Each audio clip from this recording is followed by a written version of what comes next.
Hello and welcome to the Unassisted Triple Play. I am your host, Hunter Mulholland, and today we are talking Major League Baseball. We're going to talk Blue Jays baseball as Trey Savage has gotten called up to AAA. We're going to talk if New York is going to have October baseball between the Mets and the Yankees. Is one of the two going to make the postseason? We're going to talk about the best in the business in the Milwaukee Brewers. They are on a hot streak, and we're going to talk about the American League and National League West as both divisions are tied entering Wednesday. So let's get this thing kicked off with the Toronto Blue Jays calling up Trey Savage. They called him up to AAA, per reports from The Athletic, and manager John Schneider, in an interview with The Athletic, said that he could factor in down the stretch run of the season, which is interesting because Savage projects as a starter in the major leagues, and they have 5 healthy, and they also just traded for Shane Bieber, who is currently rehabbing. When Bieber gets back, it's a question of which of the 5 is going to get bounced out of the starting rotation, and then they also have Alek Manoah as an option as he returns from TJ. So Manoah has struggled, so he's probably the second in line for a potential return, as he has a 10.13 ERA, but he only has 3 starts in the minor leagues. He started a game at the Florida Complex League, he started a game in A-ball, and he started a game in AA. He has a 10.13 ERA, as I said, and he has thrown only 5.1 innings. So small sample size, not necessarily the most concerning, but he definitely probably takes the back seat to Shane Bieber, as he was a deadline addition to the Blue Jays. And Bieber has also been a fantastic starter in Major League Baseball for multiple seasons. So when you look at that, you probably wonder, well, where does Savage fit in if he's going to be a starter? Well, I will say that would be up to John Schneider, and I don't think that he will start when he gets to the major leagues. I think that he is going to be a reliever when he gets up to Major League Baseball. He's not going to come in, he's not going to start games, as they've got enough depth there, but he can be a factor out of the bullpen. And if he comes in out of the bullpen and it succeeds, could earn himself a starting spot next season, maybe. Kind of depends on what the Blue Jays are thinking. But realistically, the Blue Jays are looking and hunting for a World Series championship. And if Savage comes up and enters a variety of roles out of the bullpen and can be a guy that they think that they can lean on, then there's not going to be as big of a worry keeping him around. Now, I will say he also is not on the 40-man roster. So to get him to the major leagues from AAA, they're going to have to add him to the 40-man roster, DFA somebody.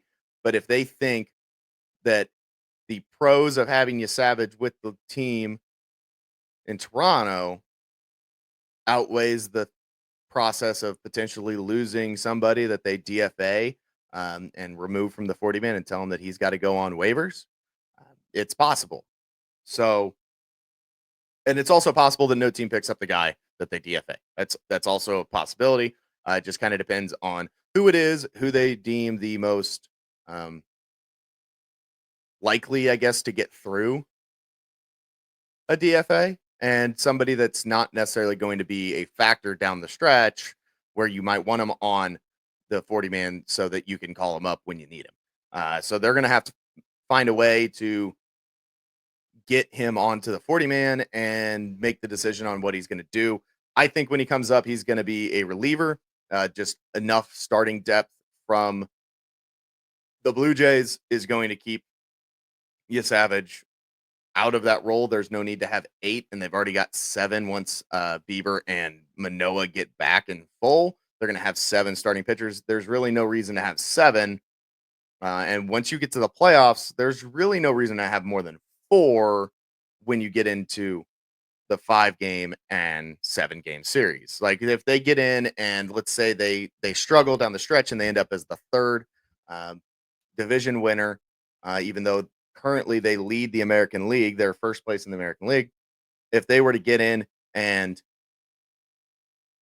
miss out on the bye, they'll have to play a 3 game set. They might not carry 5 starting pitchers, 4 starting pitchers, unless they don't want to start Max Scherzer for whatever reason and they want to use him out of the pen, or Jose Barrios, or whoever they want to utilize in that scenario is going to be the possibility. So moving on to the New York side of things. So the Yankees are trying to chase down the Blue Jays, and while that has happened, they have struggled. They haven't seen a winning record since I believe the month of May. They had a losing record in June, they had a losing record in July, and they're on pace to have the worst month that they've had all season here in August. They have faltered, and now they sit in the third wild card spot of the American League. On the other side of that, in New York, are the Mets. And the Mets have faltered. The Mets have faltered, and they've also fallen to the last wild card spot in the National League. So is New York not going to have a playoff team when all offseason you heard, is it going to be the Mets? Is it going to be the Yankees? Who's going to sign Juan Soto? Both teams are going to be looking to make a push for the playoffs. And now all of a sudden, both teams are on the verge of not being in playoff contention and being out of it. They're in playoff contention right now, and they're going to be that way up until, I would say, the last 2 weeks of the season, unless these woes continue. The Yankees have the best chance in my eyes because they have the fourth easiest schedule remaining in all of baseball. Meanwhile, the Mets have the ninth hardest remaining schedule in all of baseball. So the Mets are trying to fend off. I'll open it up to 3 teams. I'm just going based off of the standings. I think 2 of these teams are actually out of it. But you have the Reds, the Cardinals, and the Giants that are within 6 games. You also have the Diamondbacks that are 6.5, but we're going to cut it off at 6 games threshold. There's only a month and a half left in the season. Climbing more than 6 games is very difficult. Climbing 6 games anyways is very difficult. So the Reds are 2 games back. The Cardinals are 4 and the Giants are 5.5. But the Giants are sub 500. So let's take them out of the equation as well. The Cardinals are 1 game over 500. The Reds are 5 over 500. But it all depends. The Cardinals have the easiest schedule remaining. The Reds have the hardest schedule remaining, and the Mets are right in the middle. Are the Cardinals going to actually climb in? I think that they're out. I don't think that they're going to contend. That you don't go out and if you think you're going to contend, you don't go out and sell your bullpen. Now, I could be wrong, and the guys that they called up take care of business, and all of a sudden they're in it because baseball's weird, and it does that sometimes, where you think that a team is out of it, and all of a sudden they're back in it, and they're in the final wild card spot. And with the extended wild card down to 3 teams, it makes it even easier for that type of occurrence to happen. Makes it harder in the American League because you actually look at the American League. The Yankees hold a 1-game lead over the Guardians, a 3.5 over the Rangers, and a 4 over the Royals.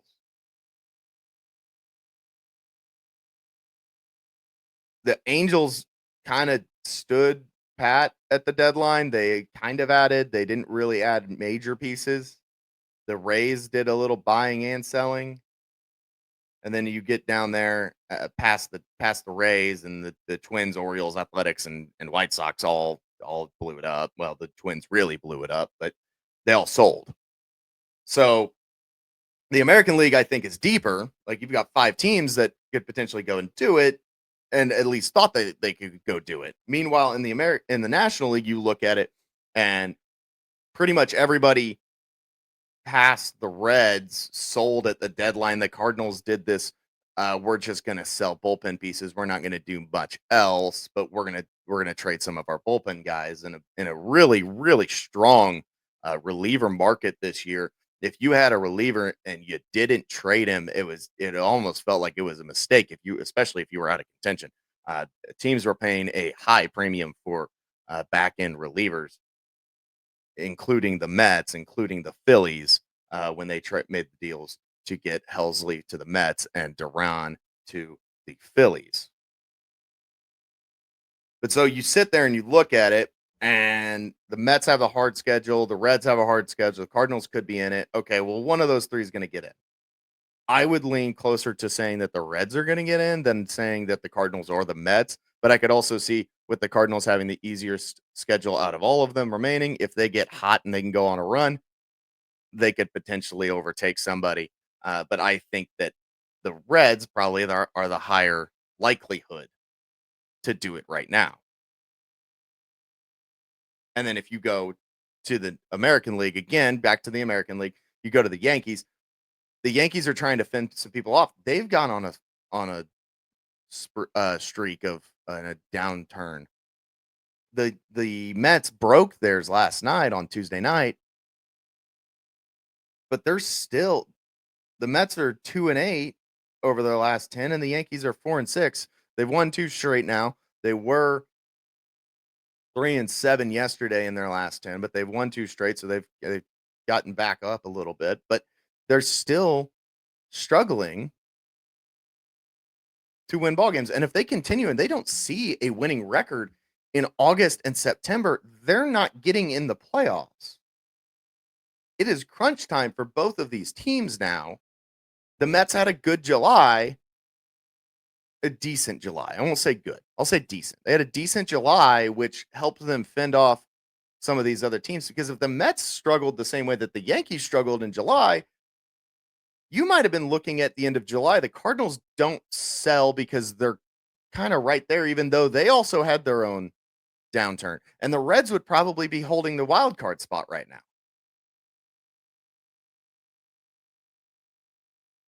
So after all of the talk in the offseason about Juan Soto and the contract and him, whether or not he was going to go back to the Yankees, and then he ends up going to the Mets on a record-breaking deal. All of them are for naught if they miss the playoffs. It doesn't matter. These were 2 teams at the beginning of the season. If you asked me to pick the division winners for the American League East and the National League East, I would have said the Yankees and the Mets. But the Mets are collapsing and the Yankees are collapsing. Both of them are doing it. So who's going to get in?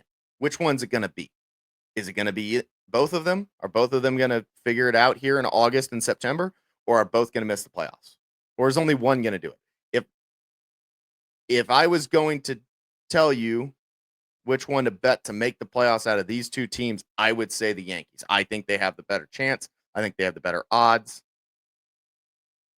I think that their schedule is in favor for them versus the Mets. So we're going to move on to the Brewers, but I want to be clear. New York might not have October baseball, which is a weird thing to say. So moving on to the Brewers. Brewers are 75-44. It's the best record in all of baseball. They're on an 11-game winning streak. It's their second of the kind this season. They have a plus 152 run differential, which is the best in baseball. The next closest in differential are the Cubs,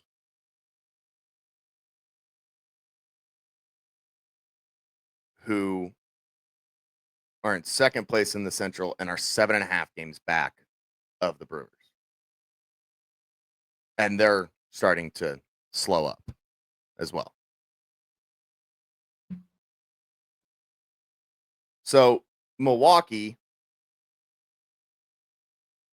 they've gotten hot at the right time. They did not start the season like this. They started the season, and in all honesty, I thought that they were a fringe wild card team. I thought the Cubs were going to win the division, uh, and the Brewers were a fringe wild card team, and it might even be sellers at the deadline and trading away Freddie Peralta. But no, they're not. They got hot at the right time. They are playing some of their best. They're playing their best baseball right now. So it's going to be an interesting thing down the stretch because I think that they're going to be able to hold off the Cubs, but are they going to be able to hold off the Phillies if the Phillies get on a roll? Is the Brewers' hot streak going to continue? And that's the other thing. Did they get hot too early? There's a month and a half left in the season. You could be playing your best baseball in July, make the playoffs, and get swept. It doesn't matter.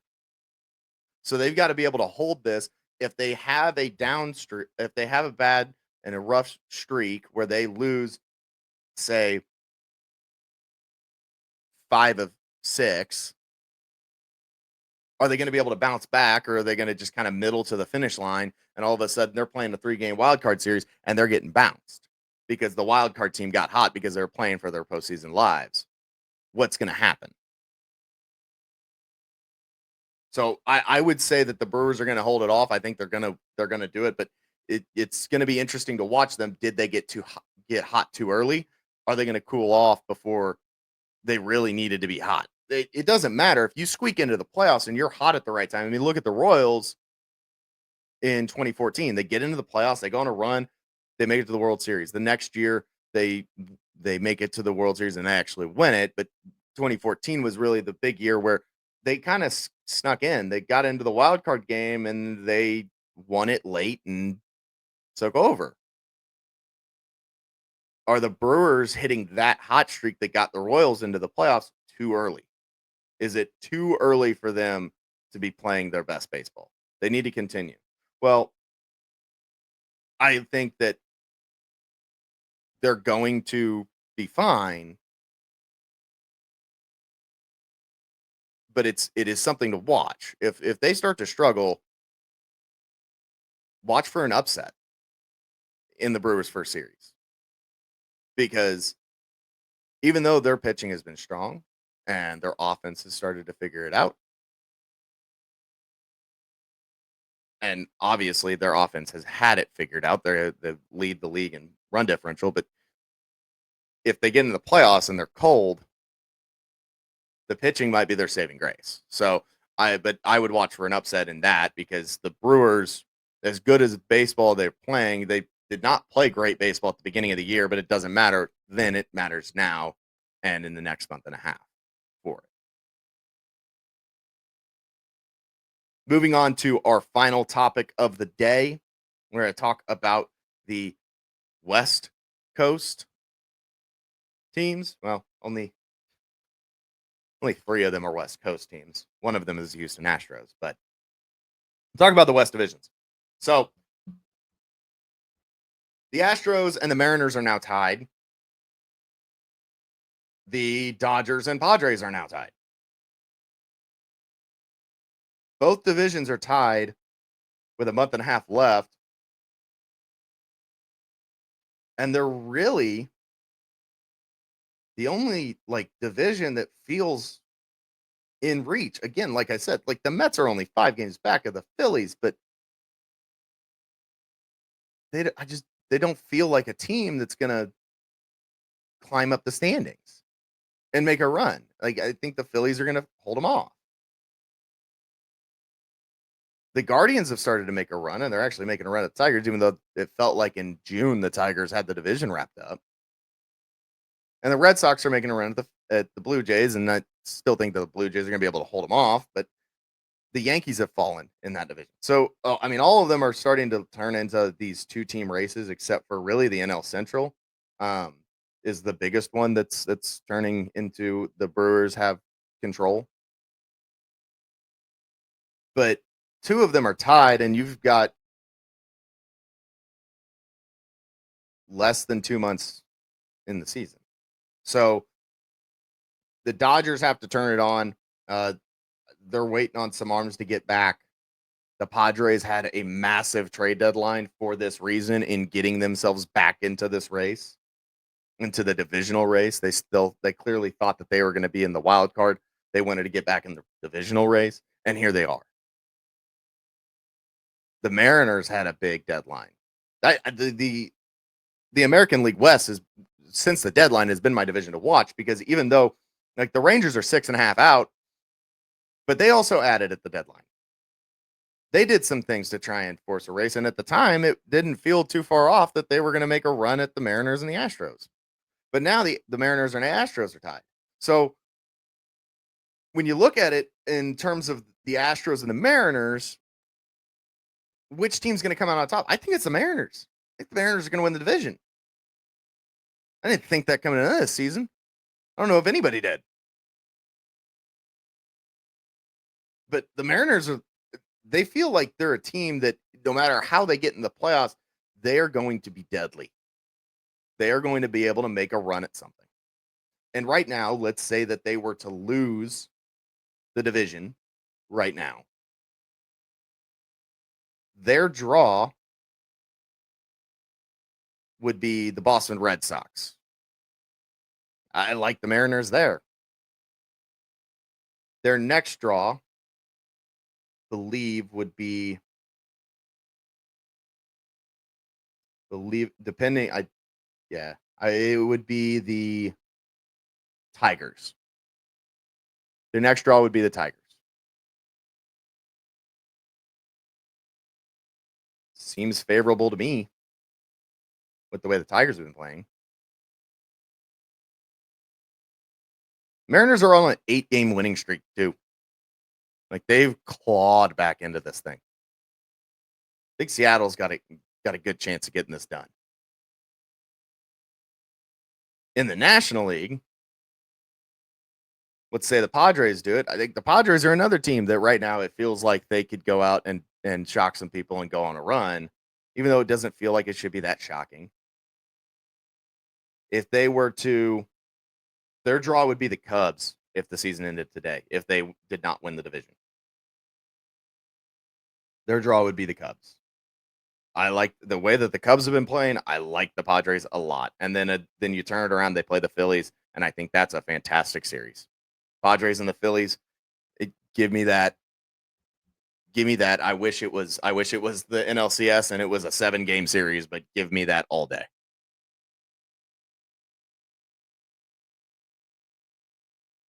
So, things to watch down the stretch. Keep tabs on the Blue Jays. See what they're going to do. They've got to make a decision on Savage soon. I would believe it comes in the next couple of weeks. It feels like it should. Otherwise, I feel like it'd be too late. Keep an eye on the West divisions. Both of those races are going to be fantastic watches. I don't really mind staying up at 10 o'clock at night to watch a game that's going to end at 1 a.m, because those two division races are going to be a fantastic watch, and to watch them battle back and forth in the standings. And then once again, watch the Yankees and the Mets. If they start to skid some more, all of a sudden teams that you thought were out of it a month ago are back in it. It all just depends on whether or not they get themselves together, whether or not the Reds get together, the Cardinals get together, the Guardians, the Rangers, the Royals. If they get together, if any of those 5 teams get together, and both of the Mets and the Yankees continue this trend of falling apart, both teams, any of those teams could make it. And it does not look like it's slowing down for the Mets. It really doesn't. They have been abysmal this month. The Yankees haven't been much better by any means. They've also been horrid this month. But it's going to be an interesting watch down the stretch. Those playoffs are really going to those playoff races are going to heat up. They're going to heat up big time. So that's going to be it for me today. I will talk to you guys again on Friday. This has been the Unassisted Triple Play. Please like and subscribe here on YouTube. We are also on Spotify and Apple Podcasts. And I will talk to you guys on Friday.